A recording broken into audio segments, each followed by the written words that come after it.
guys, welcome to the Green Apple Home. So today I was going to talk to you about grapes and pesticides and these little vegetable washes and things like that. So I wanted to show you, these are just grapes. You know how they get like, they're kind of chalky? I looked this up and this is actually just a natural protective coating that the grape or apple or blueberry, whatever it is, produces just to protect its own self. So this is just unrinsed anything, just out of the package from the store. This group right here, this is my group that I just rinsed with water, and you can tell, you know, a lot of the chalkiness is off. And then this right here is the pile of grapes that I've actually used this Fit wash. It's a fruit and vegetable wash. These things are not too bad, like price wise. I think they're like $3 maybe. You can get Fit, or there's like a Veggie wash one that has like pictures of vegetables all around it. I think it's just called Fruit and Veggie Wash. And then there's like 2 other ones or whatever, but the Fruit and Veggie Wash one is more expensive, but I think the ball's bigger too. Anyways, so this claims it will get your fruit and vegetables cleaner by removing 98% more chemicals and wax than water alone. Well, I was looking at, I was like being all scientific. I was doing some research, and there was a study done, but this was in the year 2000, so who knows, these may have come a little bit farther since the year 2000. But they did a study, and they took crops, and they took one set, and then they took another set and rinsed it, and then they took another set, and then they did the veggie wash, and they tested the residues, the pesticides, that's it, the chemicals.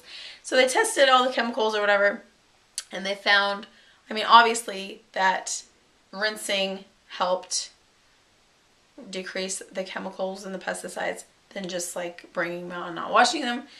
But the study said that the action of rinsing it did just as good as using one of the vegetable washes, because they did four of the brands, and they even did like a 1% trial solution of like palm olive dishwashing detergent to see if that was like would be helpful or whatever.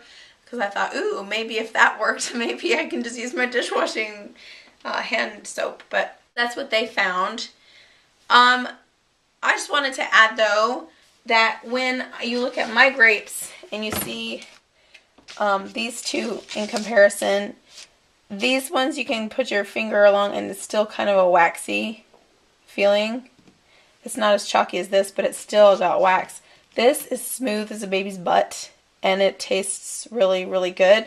So to me, I'm like, well, if it's smoother and it's like gotten rid of all this, even though it's like naturally produced, wouldn't you think that would get more of the chemicals and things off of your outside of your fruit and vegetables than just rinsing alone? Also, if you use this, what it kind of forces you to do, because you spray it and you're like rubbing it, it kind of forces you to do it a little bit longer, because then you have to like wash it off again. So you're trying to wash off the little, because it gets kind of slick and you're trying to wash it off. So maybe that is what it does too.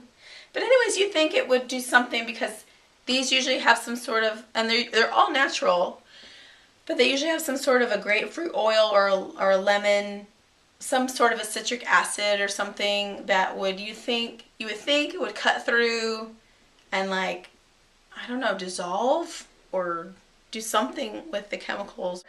So even though the study in 2000 said that you can just rinse them alone and it'd be just as good as using this, I usually use this apples, fruit, blueberries, grapes, strawberries, pretty much everything, I think. Do what you want, but as long as you know that you need, when you're rinsing your stuff underwater, you can't just rinse it underwater. You have to actually physically like rub it and get it going mechanically.